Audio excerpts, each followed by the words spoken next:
நம்முடைய கர்த்தரும் அருமை ரட்சகருமாக இருக்கிற இயேசு கிறிஸ்துவுக்குள் எனக்கு மிகவும் பிரியமான அன்பு சகோதர சகோதரிகளே, இந்த நாட்களிலே கர்த்தர் என் மெய்ப்பராக இருக்கிறார், நான் தாழ்ச்சியடையேன். கர்த்தர் மெய்ப்பராக இருப்பாரே. ஆனால் இந்த உலகத்தில் இருள் நிறைந்த இந்த பூமியில், பாவம் நிறைந்த பூமியில், உலகத்தின் அதிபதியின் கையிலே, துன்மார்க்கர் கையிலே கிடக்கிற இந்த உலகத்தின் மத்தியில் நாம் வாழும் பொழுது, கர்த்தர் நம்மை மெய்ப்பராய் நடத்தும்போது நாம் எப்படி தாழ்ச்சி அடையாது இருக்கிறோம் என்பதை குறித்து பார்க்க போகிறோம். உலகத்தில் உள்ள ஜனங்கள் நிறைய காரியங்களை மாயையை பின்பற்றி அதெல்லாம் நிறைவாக இருக்குது, நான் தாழ்ச்சி அடையாமல் இருக்கிறேன்னு சொல்லிக்கிட்டு இருப்பாங்க. ஆனால் நமக்கு இந்த காரியத்தில் என்ன தாழ்ச்சி அடையாமல் இருக்கிறோம் என்பதை குறித்து பார்க்க போகிறோம். 44வது அதிகாரம் ஏசாயா. தாகமுள்ளவன் மேல் தண்ணீரையும் வறண்ட நிலத்தின் மேல் ஆறுகளையும் ஊற்றுவேன். பாவ சரீரத்தில் எல்லா மனுஷனும் இருக்கிறான். உலகத்தில் உள்ள ஜனங்களும் அப்படித்தான், நம்மளும் அப்படித்தான். துர்க்குணத்தில் உருவானே, பாவத்தில் பிறந்தேன், என் தாய் பாவத்தில் கற்பம் தரிச்சா. ஆனாலும் இந்த சரீரத்துக்குள்ளே கிடக்கிற ஆத்மாவுக்கு உள்ள தண்ணீர் வேணும். முதல்ல வறண்ட நிலம், மறுபடியும் அது மாற்றப்படணும். பாவ சரீரம். ஆகவே தான் அவர் சொன்னார், அதை நம்ம மேலே தான் கொடுக்காரு, உலகத்தில் உள்ள ஜனங்கள் மேலே இல்லை. உலகத்தாருக்கு கிடைக்காது இது. அவங்க வேறு எதனாலேயோ தாகம் தீர்க்கப்பட்டதாக மாயை நம்பி இருக்கிறாங்க. செழிப்பு, வேறு ஏதோ ஒரு செழிப்பு, மாயை. ஆனால் நமக்குள்ளே கிடைக்கிற இந்த செழிப்பு என்னன்னு பார்க்க போகிறீங்க. ஆறுகளை உண்டாக்குவேன்னு சொன்னார். இது எப்படின்னு பாருங்கள். மத்தேயு 5:6 பார்த்தீங்கன்னா, நீதியின் மேல் பசிதாகம் உள்ளவர்கள் பாக்கியவான்கள், அவர்கள் திருப்தி அடைவார்கள். இதான் புதிய ஏற்பாட்டு காலம். பழைய ஏற்பாட்டில் இந்த காலம் கிடையாது. இந்த அனுபவத்தை அவங்க அனுபவிக்க முடியலை. ஏன்னா எல்லோரும் மாம்சத்தில் இருந்தாங்க, மாம்ச பிரகாரமாக வழி நடத்தப்பட்டாங்க. இந்த உலகத்தில் சில தேசங்களை காண்பித்து தேவன் அவர்களை எகிப்திலிருந்து விடுதலையாக்கி அவர்களை பாலும் தேனும் ஓடக்கூடிய ஒரு கானான் தேசத்தை காண்பித்து வழி நடத்தினார். அவ்வளவுதான். அது மாம்ச பிரகாரமாக உள்ளது. அநேக ராஜாக்களை ஜெயித்தாங்க, செங்கடலை கடந்தாங்க, நிறைய ஆறுகளையும் கடந்து போகிறாங்க. அவங்க போய் எரிக்கோ பட்டணத்தை கூட பிடிக்கிறாங்க. இதெல்லாம் பழைய ஏற்பாட்டு காலத்தில் மாம்ச பிரகாரமாக, உலக பிரகாரமாக நடத்தப்பட்ட ஒரு காரியம். அதையெல்லாம் தாண்டி இயேசு கிறிஸ்து பூமிக்கு வந்த பிறகு இப்போ என்ன நடக்குன்னு பாருங்கள். 63ஆம் சங்கீதம் 1ஆம் வசனம். தேவனே, நீர் என்னுடைய தேவன், அதிகாலமே உம்மை தேடுகிறேன். இப்போ நான் இருக்கிறது எதெல்லாம் இருக்கிறேன்?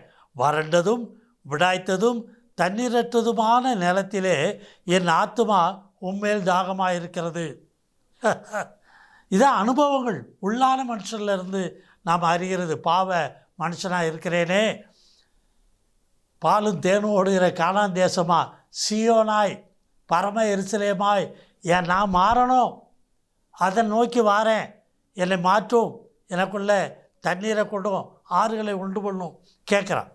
அதான் 78ஆம் சங்கீதம் 15ஆம் வசனத்தில், வனாந்திரத்தில் கண்மலைகளை பிளந்து மகா ஆழங்களிலிருந்து தண்ணீரை அவர்களுக்கு குடிக்க கொடுத்தீர். யாருக்கு? பழைய ஏற்பாட்டு காலத்தில். இப்போ எப்படி தெரியுமா? உன் இருதயத்திலிருந்து தீட்டுகள் புறப்பட்டு வந்து கொண்டு இருந்த உன் இருதயத்திலிருந்து ஜீவ நதியுள்ள காரியங்களெல்லாம் புறப்பட்டு ஓட பண்ணுறாரு. நீ எப்படிப்பட்டவளாக இருக்கிற? புதிய ஏற்பாட்டு காலத்தில் இயேசு கிறிஸ்துவோடு கூட இருந்து அனுபவிக்கிற அனுபவங்கள் இது. பரிசுத்த ஆவி உனக்குள்ளே கொடுக்கப்படும் பொழுது இதை அனுபவிப்பீங்க. என்னை விசுவாசிக்கிறவன் உள்ளத்திலிருந்து ஜீவ தண்ணீருள்ள நதிகள் புறப்பட்டு வேடும். அனுபவிக்கிறியா? தாகம் தீர்க்கப்பட்டுட்டியா? அவர் பரிசுத்த ஆவியை குறித்து இவ்விதமாக சொன்னார். தாகம் தீர்க்கப்பட்டிருக்கிறியா? அனுபவத்திலிருந்து சொல்லு. சும்மா வாய் திறந்து நான் தாகம் தீர்க்கப்பட்டேன்னு சொல்லக்கூடாது. இதைத்தான் பார்க்குறோம். இன்னும் சொல்கிறார் 78:16 சங்கீதத்தில், கண்மலையிலிருந்து நீரோட்டங்களை புறப்பட பண்ணி தண்ணீரை நதிகளை போல ஓடி வரும்படி செய்தார் அந்த நாட்களில். இதெல்லாம் நமக்கு ஒரு அடையாளம் செய்யப்பட்டது தான். அதே காரியம் பூமிக்கு தேவைகளை அவர் செய்து காண்பித்து இப்போது இதை ஆவிக்குரிய காரியமாய் நமக்குள்ளே இயேசு கிறிஸ்து மூலமாய் பரிசுத்த ஆவியை கொண்டு நிறைவேற்றி காண்பிக்கிறார்ப்பா. போதிங்கப்பா, கடைசி காலம் இதை ஜனங்களுக்கு போதிங்க. இதை அவங்க காணணும், செழிப்பாகணும். ஏசாயா 32:2 பார்த்தீங்கன்னு சொன்னால், அவர் காற்றுக்கு ஒதுக்காகவும் பெரு வெள்ளத்துக்கு புகலிடமாகவும் வறண்ட நிலத்துக்கு நீர்க்கால்களாகவும் இயேசு கிறிஸ்துவே மாறுறார். அவர் வழியாக உள்ள பிறண்டு வருது. அதான் ஏன் இது, அதைத்தான் அவர் சொன்னார். நான் தான் மெய்யான திராட்சை செடி, நீங்கள் அதன் கிளைகள். இவர் தான் நீர்க்கால் உள்ளே கூடி வருது. அந்த தண்ணீர் புறப்பட்டு வந்து வேர் வழியாக அந்த செடி வழியாக கிளைகளுக்குள்ளே வருது. நீங்கள் அதெல்லாம் பார்க்க முடியும். உங்கள் கை கால் சரீர அவயங்களுக்குள்ளேயே அது கடந்து வருகிறது. நீங்கள் பாருங்க, அப்போ தான் கனி கொடுக்க முடியும். புதிய ஏற்பாட்டு காலத்தில் எப்படி திருப்தி ஆகிறோம் பாருங்கள். ஏசாயா 32:15 உன்னதத்திலிருந்து நம்மேல் ஆவி ஊற்றப்படும் மட்டும் அப்படியே இருக்கும். அப்பொழுது வனாந்திரம் செழிப்பான வயல்வெளியாய் மாறும். நீதி விளையிற பூமியாக மாறியிருப்பா, வறண்ட நிலமாக இருக்காது. இதுதான் நம்மளை தாழ்ச்சி அடையேன். எனக்கு ஒரு குறை இருக்காது. நானே விதைப்பேன். விதைக்கிற விதைக்கு எனக்கு மறுபடியும் அது விதையை உண்டு பண்ணி தரும், கனி உண்டாகும். அது மாத்திரமல்ல, நான் விதைச்சதே எடுத்து புசிக்கிறேன், ஆகாரத்தையும் கொடுக்குது உள்ள. அதை பார்ப்பீங்க. இன்னும் சொல்கிறாரு, செழிப்பான வயல்வெளி காடாக எண்ணப்படும். பழைய வாழ்க்கையில் எதெல்லாம் எனக்கு செழிப்பாக தோன்றுச்சோ அதெல்லாம் காடாக எண்ணிடுவேன், தூக்கி தூர எறிவேன். இந்த அனுபவத்தில் வந்தால் பூமி எனக்கு ஒன்றும் இல்லை. பவுலப்போஸ்தலன் சொன்ன மாதிரி குப்பை என்று உதறி தள்ளுவோம். அதை அனுபவிக்கத்தில் பார்க்க முடியும். ஏசாயா 35:6 பார்த்தீங்கன்னா, அப்பொழுது முடவன் மானை போல குதிப்பான். வனாந்திரத்தில் வறண்ட நிலத்திலிருந்து ஆத்மா ஒரு மானை போல தண்ணீரை தேடிக்கிட்டு இருந்தது. இப்போ தண்ணியை கண்டுச்சு, அது மானை போல குதித்து எழுமான். ஊமையின் நாவும் கம்பீரிக்கும். முன்னால் ஊமையெல்லாம் கிடந்தவன் இந்த செழிப்பை அனுபவிச்சுட்டா பார்த்துட்டா மற்றவங்க எடுத்து சொல்லுவான். வனாந்திரத்திலே தண்ணீர்களும் கடுவெளியிலே ஆறுகளும் பாய்ந்து ஓடும். கடுவெளி, அதுக்குள்ளே ஆறுகள் பாய்ந்து ஓடுறத அவங்க பார்ப்பாங்க.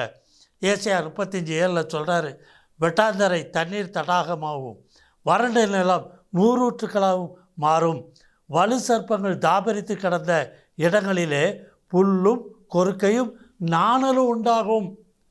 அது எப்போ புல் உண்டாகுது? கொறுக்க நாணல். தண்ணீர் எப்பொழுதும் உள்ளதாக இருக்கும் பொழுதுதான். உள்ள ஆவியானவர் உனக்குள்ளே கிரியை செய்வார். அதை பார்ப்பீங்க. இயேசு கிறிஸ்து மூலமாக இதெல்லாம் உண்டாக்கப்படுது. ஏசாயா 43:19 பார்த்தீங்கன்னா, இதோ நான் புதிய காரியத்தை செய்கிறேன், இப்பொழுதே இது தோன்றும். உனக்கு வேணுமாப்பா? அம்மா உனக்கு இது வேணுமா? அதை தேடு. வேறு உலகத்தில் அனுபவித்து கடந்துட்டு மறிக்கும் போது என்னத்தை கொண்டு போக போகிறேன்? ஒன்றும் இல்லை. இந்த அனுபவத்துக்குள்ளே கடந்து வந்தீங்கன்னா தான் பெரிய காரியம். இப்பொழுதே அது தோன்றும், உனக்குள்ளே வந்துடும். கேட்டால் போதும். நீங்கள் அதை அறியீர்களா? உனக்கு யாரும் போதிக்கலையா? உன் போதகர்கள் வேறு எதையெல்லாமோ போதிச்சுக்கிட்டு இருக்கிறாங்களா? பழைய ஏற்பாட்டு காலத்தில் உள்ள கதையிலேயே சொல்லிக்கிட்டு இருக்காங்களா? புதிய ஏற்பாட்டுக்குள்ளே வர சொல்லு. இயேசு கிறிஸ்து போதிக்கிற போதனையில் எடுத்து போதிக்க சொல்லு. கடைசி காலம், வசனம் கிடைக்காத காலம், வார்த்தை கிடைக்காத காலம். வெறும் கதைகளை சொல்லி ஜனங்களை திருப்தி ஆக்குறது பெரிய காரியம் இல்லைப்பா. அது இப்பொழுதே தோன்றும், நீங்கள் இதை அறியீர்களா? நான் வனாந்திரத்திலே வழியையும் அவாந்திர வழியிலே ஆறுகளையும் உண்டாக்குவேன். கேட்டால் கிடைக்கும். ஏசாயா 49:10 அவர் சொல்கிறாரு, அவர்கள் பசியாக இருப்பதில்லை. அவர்கள் சொன்னால், ஓ ஆத்துமா, ஓ ஆவி, ஓ இருதயம், ஓ மனது நீதி இல்லையேன்னு சொல்லி பசியோடு கிடந்தது. இப்போ பசியாக இருப்பதில்லை. தேவையான காரியம் எல்லாம் அங்கே உண்டாயிரும். சாப்பாட்டுக்கு எல்லாம் கிடைக்குது. இன்னும் போதாக்குறைக்கு தண்ணீர் தாகமாய் இருப்பதில்லை. அவர்களை நீரூற்றுக்கள் அண்டையில் கொண்டு போய் விடுகிறார். இதை அவங்க அனுபவத்தில் நீங்களும் நானும் பார்க்க முடியும். பார்க்கணும். பார்க்கலைன்னா நீ வாழ்ந்து என்ன செய்ய போகிற? நான் வாழ்ந்து என்ன செய்ய போகிறேன்? அதான் உண்மை. இது சத்தியமாக இருக்குது. கடைசி காலம். நான் யாருக்கும் பயப்படுகிறவனா இல்லை. உடனே பிரியப்படுத்தும்படிக்கு நான் செய்தி கொடுக்க இந்த இடத்துக்கு வரல. தேட வேண்டியதை தேட வேண்டிய காலத்தில் தேடிக்கொள்ளணும்.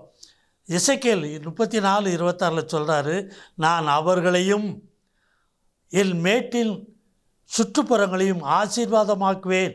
ஏற்ற காலத்தில் மழையை பெய்ய பண்ணுவேன். அம்மா, நீ பார்க்குற இந்த மழை இல்லை, கேரளாவில் பெஞ்ச மழை இல்லை.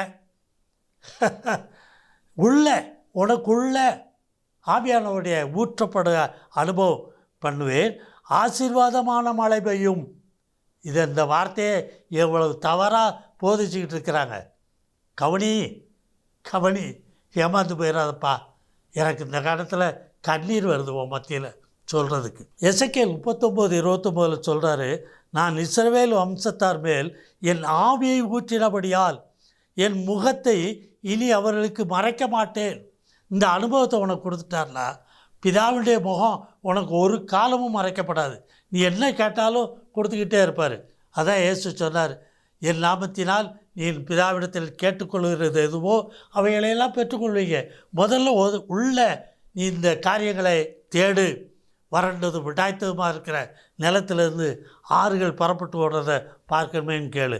அதான் 7:37 யோவானில் சொன்னார், ஒருவன் தாகமாக இருந்தால் என்னிடத்தில் வந்து பாடம் பண்ண கடவன். என்கிட்ட வா, நான் என்ன பாடம் பண்ணேனோ, மாம்சத்தில் நான் பூமியில் இயேசுவாக ஜீவித்த பொழுது எதை பாடம் பண்ணினோ அதே உனக்கு தாரேன். இதான் சமாரிய பெண்ணை சொன்னார், உன்னிடத்தில் தாகத்துக்கு தா என்று கேட்கிற அவர் இன்னார் என்று நீ அறிந்திருப்பாயானால் நீ அவரிடத்தில் கேட்டிருப்ப. அம்மா, ஐயா, கேட்டுட்டியா? பெற்றுக்கொள்ளியா? உன் தாகம் தீர்க்கப்பட்டதா? அவர் சொன்னார், வேத வாக்கியம் சொல்லுகிறபடி என்னிடத்தில் விசுவாசமாக இருக்கிறவன் எவனோ அவன் உள்ளத்திலிருந்து ஜீவ தண்ணீர் உள்ள நதிகள் ஓடும்.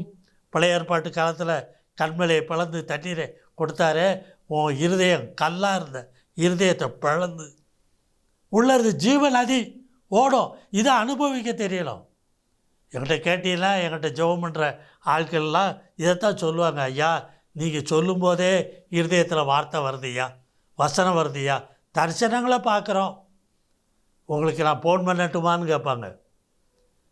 ஹலோ, எந்த வேலையாக இருந்தாலும் சரி, கர்த்தர் பெரிய காரியங்களை செய்கிறார். அப்போஸ்தலர் நடபடி 2:33 பார்த்தீங்கன்னா, அவர் தேவனுடைய வலது கரத்தினாலே உயர்த்தப்பட்டு பிதா அருளிய வாக்குத்தத்தத்தின்படி பரிசுத்த ஆவியை பெற்று நீங்கள் இப்பொழுது காண்கிறதும் கேட்கிறதுமான இதை பொழிதருளினார். உள்ளே கொடுக்குறாரு. எல்லாம் வேணும், எல்லாம் உனக்குள்ளே வந்துடும், தானாக வரும்.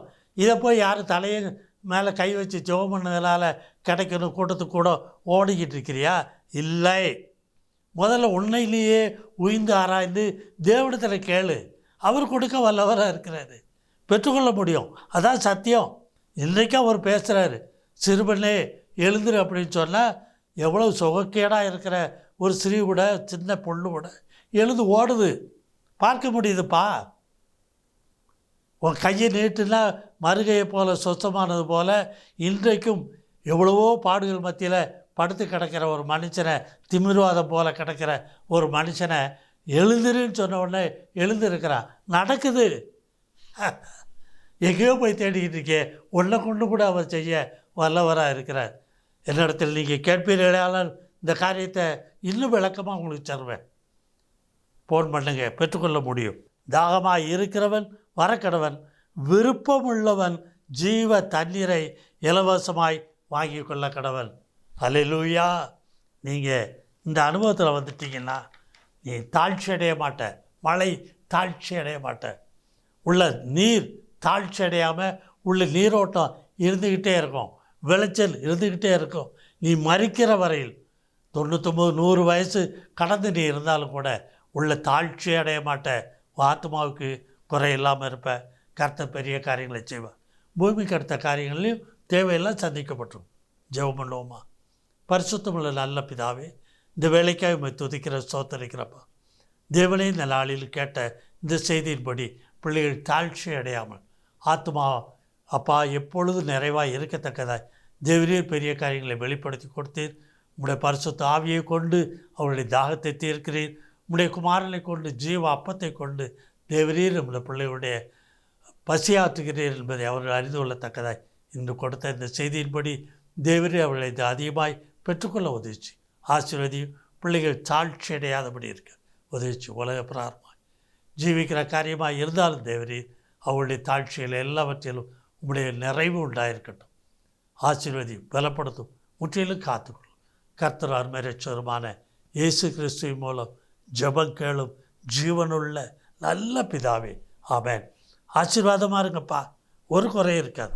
For contact, Evangelist K.P. John David, Door of the Light Ministries, Kovilpatti, 628-502 Phone number 7200-620090, 8072148809. Bank details: State Bank of India, Kovilpatti. Account number 1101779511. Branch code 00859. IFS code SBIN 0000859. MICR code 627002011. SWIFT code SBI NIN BB 469.